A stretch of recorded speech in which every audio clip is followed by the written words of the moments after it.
Shalom peuple de Dieu, shalom mbote na biso, bandeko nyonso oyo bozwi occasion, malamu oyo ya kolanda, partage oyo ya kolanda, message oyo, que le Dieu Tout-Puissant nous a mis au cœur ya partager, tika ete nzamba pambola yo, tika ete nzamba kumisama pona vie na yo, tika ete nzamba netolama pour ta vie, tika ete nzambe ya lola asanjola makati na vie na yo. Message na biso abotu na lelo est encore le ténèbre là. J'aimerais que tous attendent ensemble avant que je commence.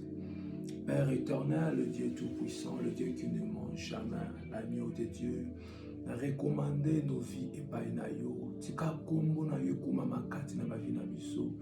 Tika kombo na yo neto la makati na ndeko moko na botu na lelo. Tika ete kombo na yo sanjo la makati yo merveilleux. Et pas na yo de recommander ce moment. L'Esprit de l'Éternel prend ta place. Domine dans nos vies, utilise nos vies. Prends ta place, Seigneur Jésus, dans nos cœurs. Saint-Esprit, prends ta place, mon Dieu moral. Lobela ndeko moko na butu na lelo. Na kombo na Yesu Christ to bondeli. Amen. Mbote encore. Na butu na lelo na lobela ndeko moko oyazi occasion ya kolanda message. Le ténèbre est encore là. Molili, mokilo eza molili, mokilo eza mbindo, mokilo eza malamote, mokilo eza molili. C'est pour ça Christ ayaki na sena mokilo pona kope sa lumière, car c'est lui seul qui est la lumière. C'est lui seul qui est la lumière. Et nous, en tant que les enfants de Jésus-Christ, en tant que bana nzambe, en tant que ba oyo balingi nzambe, en tant que ba oyo balandaka Yesu, toza ba lumière na sena moyo, toza ba lumière. Toza wana pona lumière, toza wana pona vérité, toza wana pona komemela lumière. Toza wana pona ko démériter na toko découvrir na mako, toza wana pona bosolo. Mokilo etondi sami na lokuta, etondi sami na corruption, makambo na mabe par-ci par-là.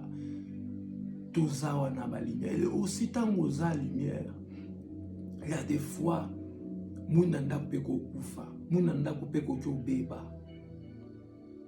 Il faut balobela yo encore. Batali soko tala mundo ane kufito sumba mususu. Il faut balobela yo encore. Bazongi sauna bososo likolo bake. Lumière na yo ekomi obeba. Il y a des personnes aussi pendant l'ensemble mais azo briller les sociétés. Azo vivre déjà dans les ténèbres sans yeba. Alingi na butuno na eko sonande komoko. Na eko tali sande komoko, ko soso li sande komoko à propos ya vie na yo, à propos si ke uzwami, à propos ya libota, à propos mokili oyo. Na nguya moyo mo santo, wa ko éclairci souvi na yo, wa ko zongisa yo na premier amour, wa ko zongisa yo esika ozalaki. Il y a encore plusieurs personnes baza encore na miso ezo monate tango uzana molili tango ndako eza molili tu peux pas voir so molili côté tango vina yo ezana molili oyebi lobi ozo mona le côté tango libala no ezana molili rien va marcher, rien va marcher, rien va marcher. Il faut ososola que le ténèbre est là pour esunga yo obelisa mwinda. Il faut aussi que moulile se kota kitango molai pour opelisa mwinda wane kufaki. En tant que chrétien, en tant que moi nzambe.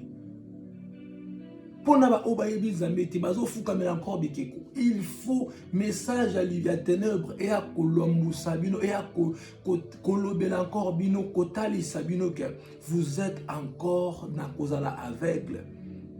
Vous êtes encore na kozala l'aveugle. Pour na ba obayebi Christ te bazo sambela batu basi ba kufa koya kotali sabino, vous êtes encore dans les ténèbres. Il faut la miso.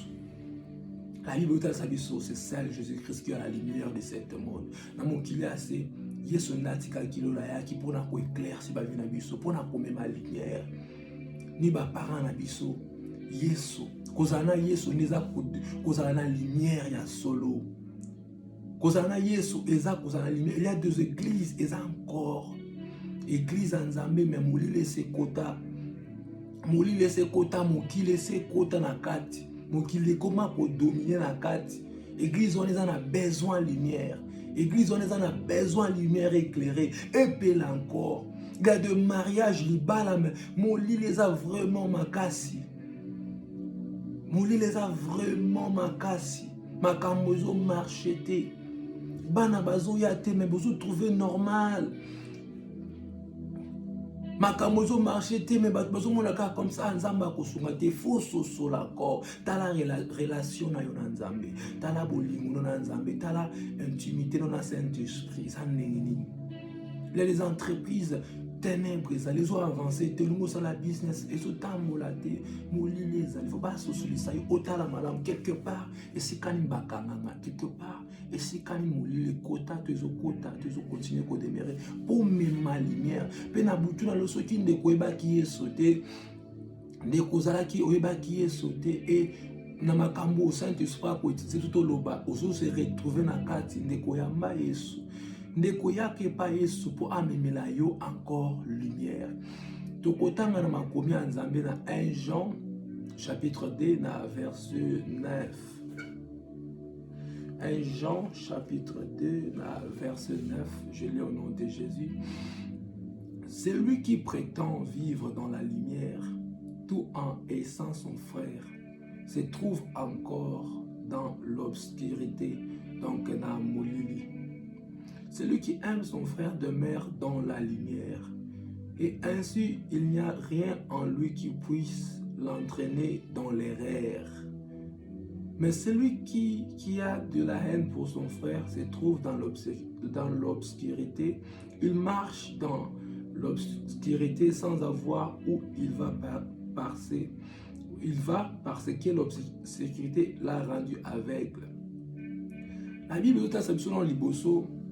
L'amour. Yesu tangu ayaki premier commandement o Yesu ayela bisoza bolingo. Eza bolingo to yebana kolingana. Mais il y a de chrétiens balingana kate. Il y a de frères balinganité. Même dans nos communautés congolaises, il y a de personnes dans l'entreprise, dans la business naie. Moninga pa bandi ayekuna alingiete. Azuluka bwa kile malade ndeko na yo mwana mboka na yo azuluka bwa kile malade azuluka loka ye kende malamu ti yende bunga nyapa l'amour même dans nos familles yana leki bazo solate yana leki bayokana kate ezola kisa déjà quel moli les en libota moli les en libota moli les en libota un enfant de Dieu. Il faut en abolingo ya kolinga bandeko na yo. Il faut en abolingo ya kolinga batu. Kolinga batu ko apporter message à lobiko, message à sali ko memela bango vérité. On a les kamo ba yeba kiteni kamo bazanga ki boyebi. Il y a plusieurs bibles les sabiso oyazo ko kana no kolinga ndeko na été koyina wana ekomisa ye aveugle akoyeba sika kutazo kendete. Akoye bakutu esika zo kendete andeko na ntango zo tamola na vie tu es aveugle. Il y a plusieurs de personnes bazo tamola déjà na nzela liwana bango na vie oyo bazo mene na vie oyo ya lisumu bazo mene lisumu écran bato yo bazan dans les ténèbres et ça bato yo bazo vivre encore. Bazo ka esengo en faisant le yakosa masumi yakosa lisumu bazo yo encore plaisir batwana bazo ye batesika bazo kende be uzotala biso e yotalisa biso tangu nzambo ya mutu ayebi azate pe tangu liwe ko yakobeta na porso ne kotala te aux jeunes e kotala te ki ozana no balite et kotala te ki bonono botité bon ça va na aya na munité aya tango so bandi obota après et kotala to kola komi na 50 60 après non et kokyo ya ernyo se kokyo ya kaka le Dieu tout puissant ayebi pona yo ayebi mukolo na yo Mende ko démériter na vie oyo ko memuna liwa, ko démériter na vie oyo memuna libulu. Quand tu demeures dans le péché, ozo kena nzela libulu. Ozo kene na nzela ya libulu. Mutu aza avec aibi obundati. Mutu aza kasi na molili azomona te obundandeni. Et laisse-moi te dire, Satan profite aussi comme ça. Quand il y a les ténèbres dans la maison, donc Satan profite. Pour lumière, lumière dans moyiba okota, moyiba ke moyiba koti keba, moyiba oboyo okota. Mais tant molili les moyiba pas okota profiter na molili wana ayibi abimina. To pasali batuma bebo moni epete aki. To bele la lumière na banda kona biso. Tobele la lumière dans le mariage na biso. Tobele la lumière dans la vie na biso. Yo mwana na nzambo za lumière. O se comporta ka comment na miso na bato. Et pas ya na musala ba yebi ozanani. To kaka na église ba yebi ozalaka sœur, ozalaka frère, mais na musala ba yebi o melano masanga na bato. Na musala ba yebi ozalaka na ondumba. Mes bien-aimés. Ezanzela o ezo memona libulu. Ezanzela oyo memona libulu akufa. Ezanzela oyo memona liwa na libulu moto. Que le Saint-Esprit sumaya memelo lumière.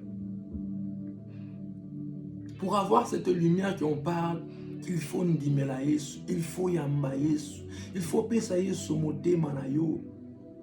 Il faut pesa Yesu encore vie na yo. Yesu akonzaza le maître pour amener ma lumière. Toza bata kolinga makambo na mokili ote. Toza bata kolinga makambo na mokili to vandi.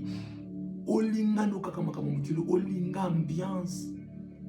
Tu es encore dans les ténèbres. Bible totali sabiso. Ozala mutu oyo azo yinande kona ye. De kona ngai mitala malama eske na famille na yo bolinganaka. S'il n'y a pas l'amour, ne reste pas dans les ténèbres. Bengande kona yo. Mikiti sa, senga ya bolimbisi. Lobani na sala ki yo mabe. To sala ki nga mabe, mais na une décision ya kolimbisa yo. C'est le cœur oyo nzamba lingi biso tozana yango. C'est le cœur oyo nzamba bengi biso tozana yango. Luka kimia na ndeko na yo. Mikiti sa quand tu es dans le mal. Luka lumière ekota na libota na yo. Luka lumière ekota na vie na yo. Ebele na biso zoko kakolingana te na communauté. Même pas na communauté to bolingo ezate olingi ndeko note ya kuna laksa kazani. Ye kuna zanani. Poni ka ezala ye. Oh Jésus-Christ Seigneur, l'agneau de Dieu. To lingani malamote. Lingande kona yo. La Bible zosenga biso to lingana. Oyo azangi bolingo aza aveugle. Oyazangi bolingo aza vraiment katina avec azo ibata ko kende wapi azo ibata ko suka wapi. Nazotanga encore sous 1 Jean chapitre 2 verset 15 à 17. Ne mets pas le monde ni rien de ce qui appartient au monde. Si quelqu'un aime le monde, il ne lui est plus possible d'aimer le Père. En effet, voici ce qui appartient au monde, la volonté de satisfaire ses propres désirs ou de posséder ce qu'on l'on voit, ainsi que l'orgueil fondé sur le bien terrestre, ma péca.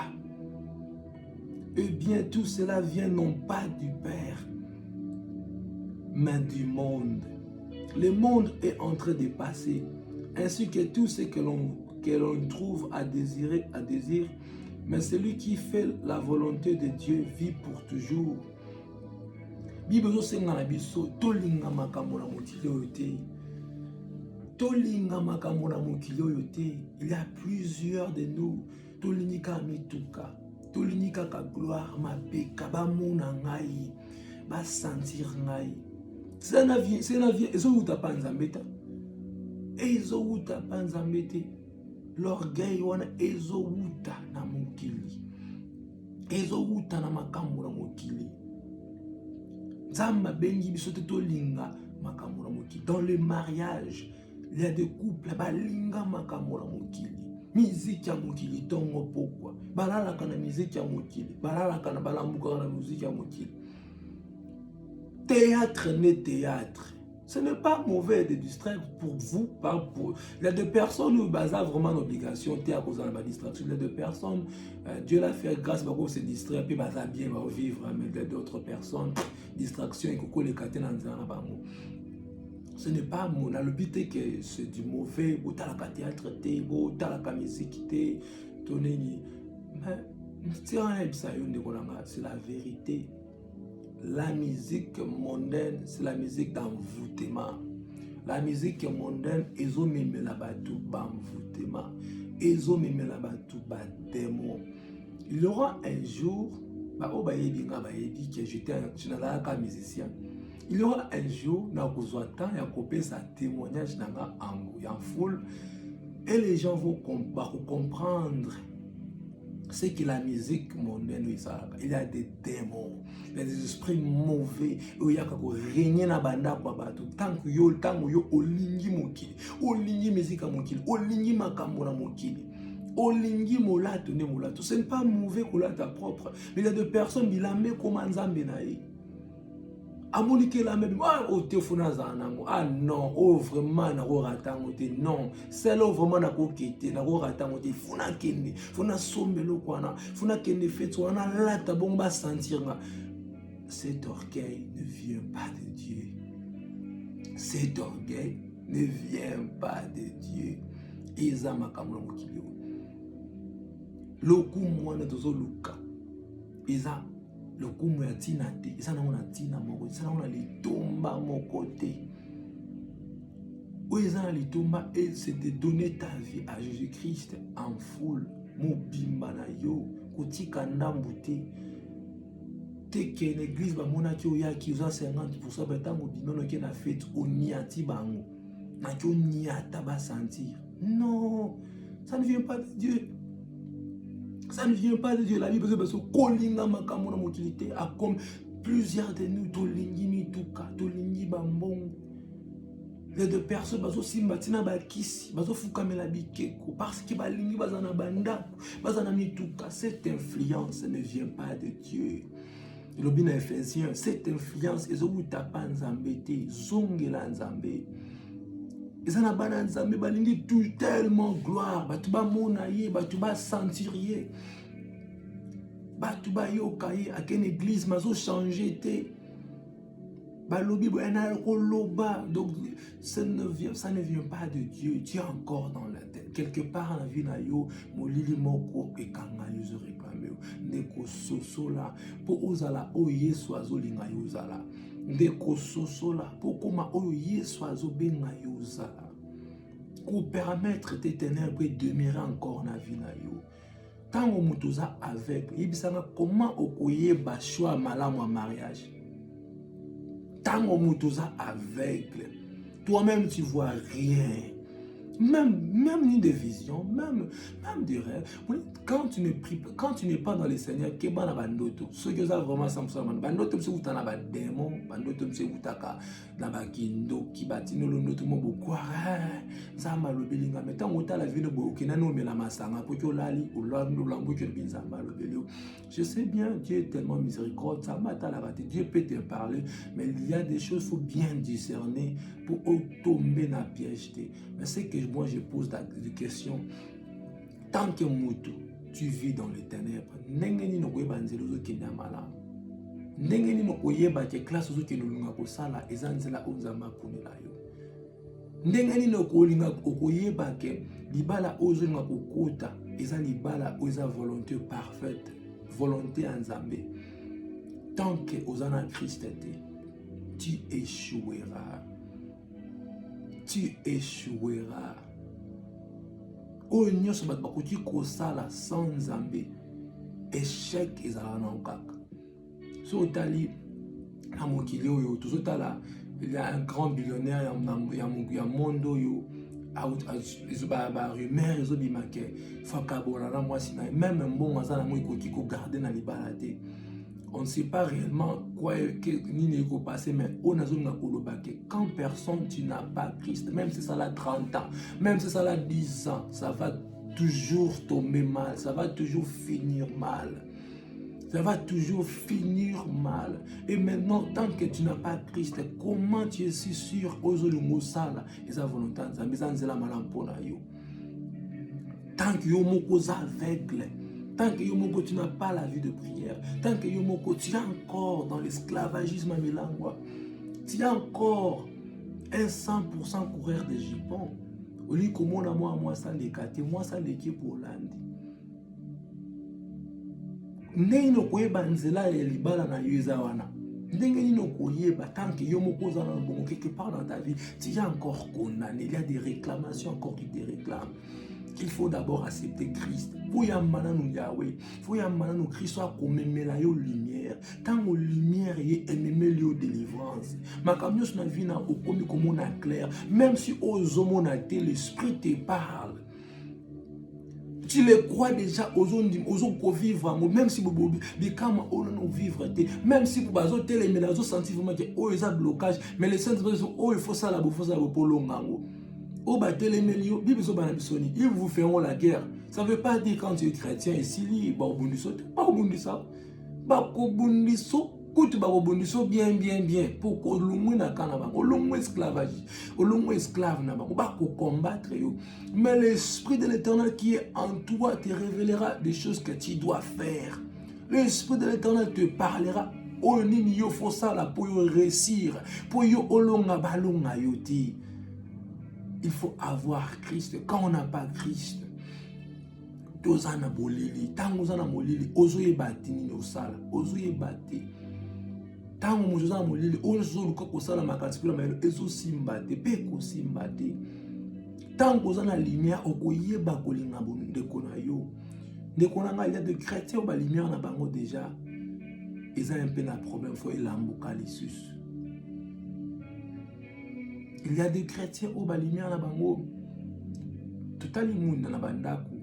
Et un peu monde kufa, un peu monde faut pas payer ça les sous un européen.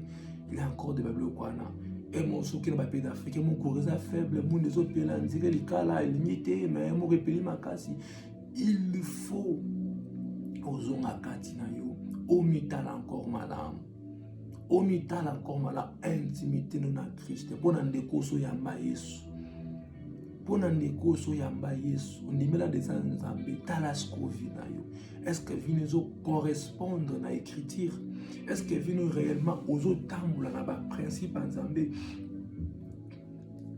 Car l'Éternel notre Dieu est un Dieu de principe. L'Éternel notre Dieu est un Dieu de principe. Azanzambe oyo yani beko. Azanzambe oyo malamu, mais il faut tamboula na ndenge moko pour réussir au vivre dans Saint-Esprit. Saint-Esprit aza zamba ba mélange te. Aza zamba ba mélange te to kubando mélange. Tant que tu es la lumière, dans l'entourage, balobaka nini pona yo. Ba camarade non ba libela nzambe te. Est-ce que vraiment ba kobongola mitema? Yo ne comment ceux qui dans l'église au priaka. Ah ouais, alléluia, amen. Je prie Dieu, Dieu merveilleux. OK, ndako sala comme ça, o yemba quand même l'église. Mais mobali na yo suka na jogo. Suka na païen, suka na mobili masamba. Est-ce que conduite na yo koki ko changer ça? Est-ce que bozalisi na yo ekoki ko changer mobali atala vraiment que non, zamba sala na pe na pe sanzami motema. Est-ce que caractère na yo, comportement na yo, façon à kozala ekoki ko bena ya pa ya na nzambe? Deko sosola, nous avons besoin de Christ. Il y a encore des chrétiens domitiki kozala aveugle par nos convertibles. Comment ça m'appelle kana ba sang babu ba posa na biso ya koloba na ngabongo te. Ye nani domitiki to se laisse faire. Et l'ennemi a profité de cela. Ya ko kanga encore bateau na aveuglement ko tcha bateau ple ba ibate. Mais bien aimé, soki nzamba ye lelo kosuka wapi. Soki nzamba ye na butu na lelo oyo na message okosuka wapi. Soki nzamba ye okokende wapi. Ya motu eza mokili ote. Yango Bible bato linga mama mokili ote. Ya motu eza mituka te. Ya motu eza gloire te. Ya motu eza bandaku te. Ya motu eza mituka te. Ya motu eza Yesu. Ya motu eza vie éternelle. Ya motu eza vie éternelle. Ebele bazo bambong basomba ba mituka. Bakufa jeune. Ebele bafuka mel bikeko cette perdouze encore na ténèbres.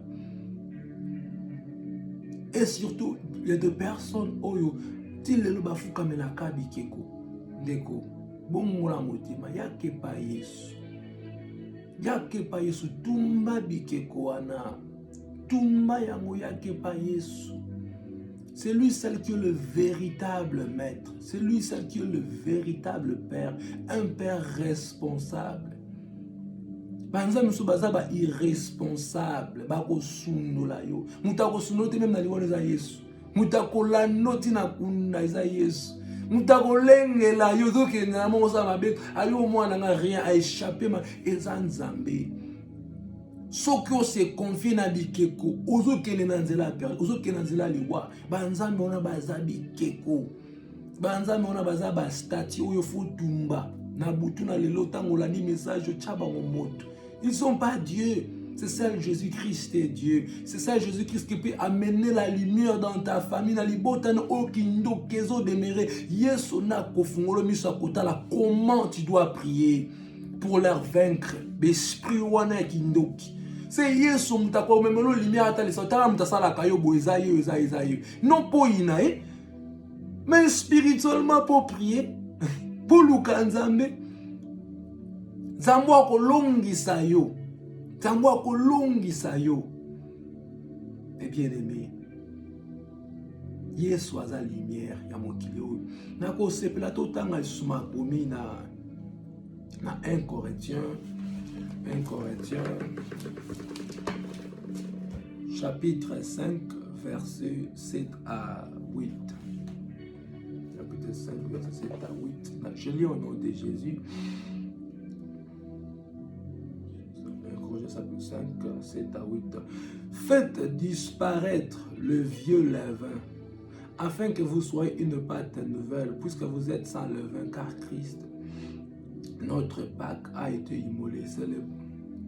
Célébrons donc la fête, non avec le vieux levain, non avec un levain de malice et de méchanceté, mais avec le pain sans levain et la pureté et de la vérité. La Bible est aussi un abisso, surtout nous les chrétiens qui ont tous le numéro d'Anzambe, tous encore, dans ma kambo na biso akalata, mutu akutani na Nzambe, il doit changer. Mutu anakala il faut kufa, mutu anakala il faut libre. Mais il y a de temps en temps, mutu anakala ceux qui ont négligé, tango suffit avec beaucoup de négligence, mutu anakala lokara toujours à zonga. Bible so même tango bademo babimaka pa mutu bakeyi côté mazolu kabazonga batala soki bazolu mamoni sport ozonga bakendaka zwi plusieurs démons baza plus forts qui bazo ba kotikati pour la détruire. Ça veut dire on doit veiller, faut tout veiller encore na ba vie na biso. Il faut to boma mutu akati pour tout ça ba pas to asika. Mutu avimbisa kavimbisa komata mapeka ovimana kavimanaka obudaka bato. Tu as encore au combien déjà moi na Nzambe, mais tu as encore cette semence là pour la bato beaucoup beta bato kara. Cette chose il faut to limusango, il faut to bomango. Comment tu vas au bomango okolonga ngoneli? C'est dans la prière, c'est dans la prière, c'est dans la prière. Comment qui ça devant Nzambe? C'est dans la prière qu'il faut kamela Nzambe a briser vinayo, a longola nyonso wana yakala, makambo nyonso a pirete, lokuta nyonso lataka yo, kanda nyonso emataka yo. Ozala ki na mokili bayeba ki yo mutu na kanda et tu viens à Christ, il faut kande si là. c'est le Saint-Esprit aïbaka na kosunga bato. Mais bien aimé, j'ai un témoignage pour ma vie. J'ai un témoignage. Pour les gens qui me connaissent, pour les gens qui ne me connaissent pas, j'ai un témoignage à côté de Sabino. Le Saint-Esprit est là, le Saint-Esprit est réel, Jésus-Christ est réel. Zambazo kamutu bana ko benga lion akomisie meme. Mutu azalaki amoni kambazo ko supporter te fa bunda sala bo akomi meme. Amoni pele kambo bo akomisi nzamba tali kana misa da zamazaloko. Dieu est possible de rendre des hommes comme ça, des femmes comme ça.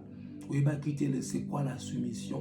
Nzamba la kishio, le lenga kovana. Oiba quitter le lenga kovana, ya ko respecter mon bali, nzamba la kishio. Oiba quitter le lenga kolinga, moi si nzamba la kishio. Le cours ça, et ça plus important.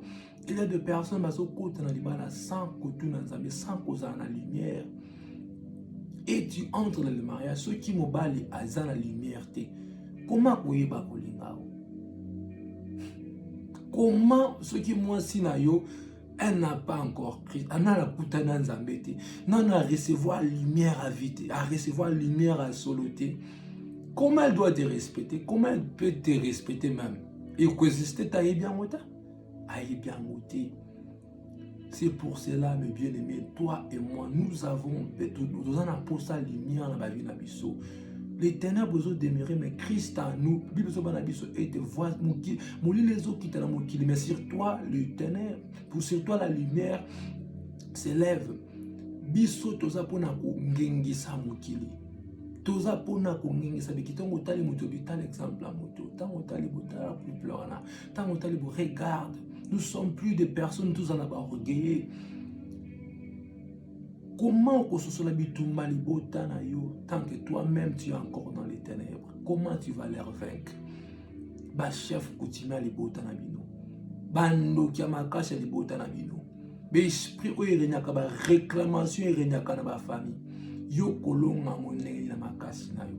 Yo kolonga moneli na nguya na yo. Tu as besoin de la lumière. Et la lumière c'est Christ. C'est Jésus-Christ celle qui peut t'orienter. C'est le Saint-Esprit qui peut t'orienter comme la victoire. D'abord, il faut couper ses mots. D'abord, il faut qu'on dise. D'abord, il faut qu'on tamboula na ba principe na ye. Enfin, quand même la lumière à vie na yo, ala ki sa yo lobi na yo, il peut te faire. Il peut faire ça pour toi. Moïse a yeba kazo ki na kufa. Nzamba la kaka kutu Moïse ki na kufa. Il y a des personnes avant qui na kufa yeba kake bientôt là nazo ki na kufa. Tant qu'osa moi nzambe Dieu te prépare, tu es dans la joie. Et tiens tant nazo kufa zo mona lola kofungwama. Et tiens nazo mona do azo suna bezo modo mona do. Natika bob bambanga mabanga na kufa no kina ki na mona nzambe. Azo mona nzambe na gloire na non nzambe. Cet monde a rien de nous offrir. On a besoin. Viens à kakate ba make-up. Viens à kakate au forme. Viens à kakate au moisi nzoto. Viens à kakate au mobile ce qui quoi. Non, tu as besoin de la lumière. Tu as besoin de la lumière. Qu'on permette de demeurer encore na molili. Qu'on permette de demeurer encore na molili. Ozo sa la vie ba na yo mabe. Ozo sa la vie na yo moko mabe. Pe na génération ko la na yo. Ozo kene nanzela liwa. Mais bien aimé, tika via masumu, tika via ekobo, tika via masumu, tika via milangwa. Soso là que tu es déjà, déjà esclave, mon qu'on a mon atelier, ce n'est plus toi, et c'est le démon qui est en toi qui te dirige.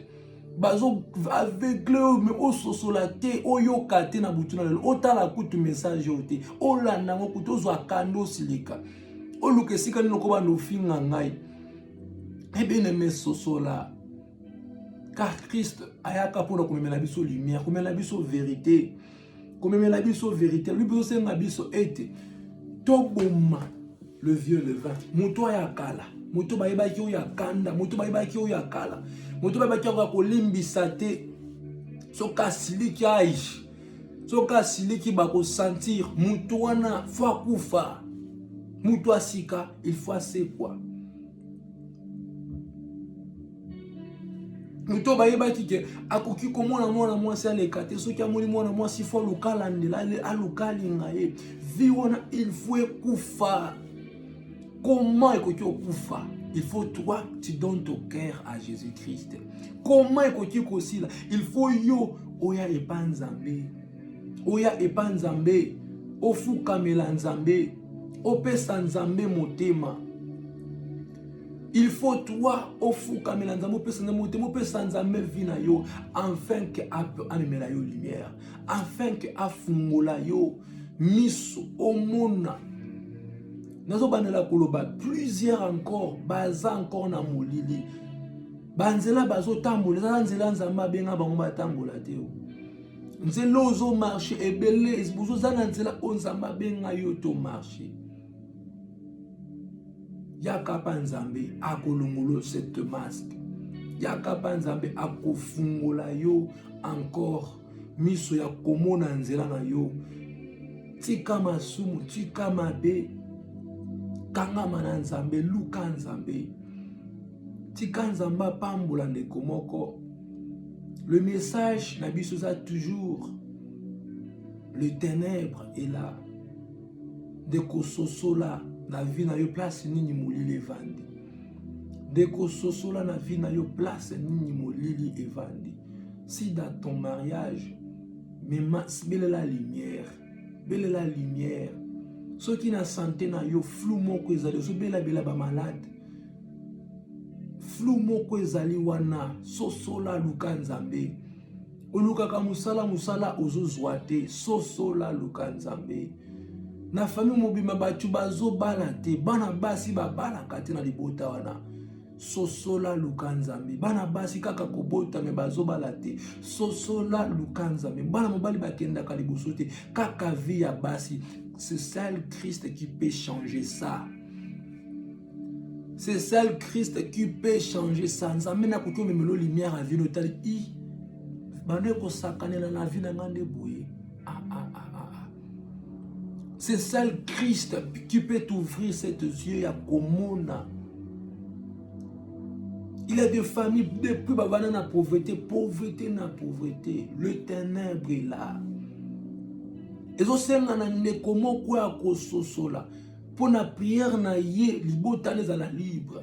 Pour la prière na ye, bato ba telema, ba géant na libota na ye, ba koisama. Soko totani na Jean 12, 46.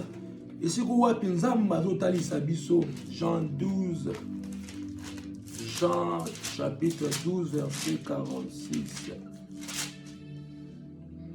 Jean 12, verset 46. Je suis venu comme une lumière dans le monde afin que quiconque croit en moi ne demeure pas dans les ténèbres.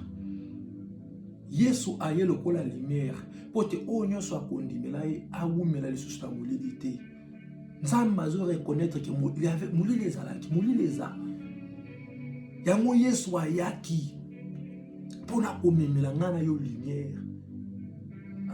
Afin que quiconque croit en moi ne demeure pas dans le ténèbre. Wakondimela Yesu, wakondimela Yesu, wakondimela bike kote, wakondimela banzambe wana bike kote oboyebi ya ba stati.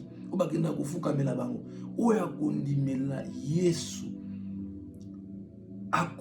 Akobika lisusu na molili te, akobika na lumière. Si quelqu'un attend mes paroles et ne les regarde point, ce n'est pas moi qui les juge. Soki moto akoyoka makomi nanga pazo batela ngote, ce n'est pas moi qui les juge, car je suis venu non pour juger le monde, mais pour sauver le monde. Yesu aki ko juger teta mayaki, mais ayaki ko bikisa. Celui qui me rejette et qui ne reçoit pas mes paroles à son juste, la parole que j'ai annoncée, c'est elle qui le jugera au dernier jour.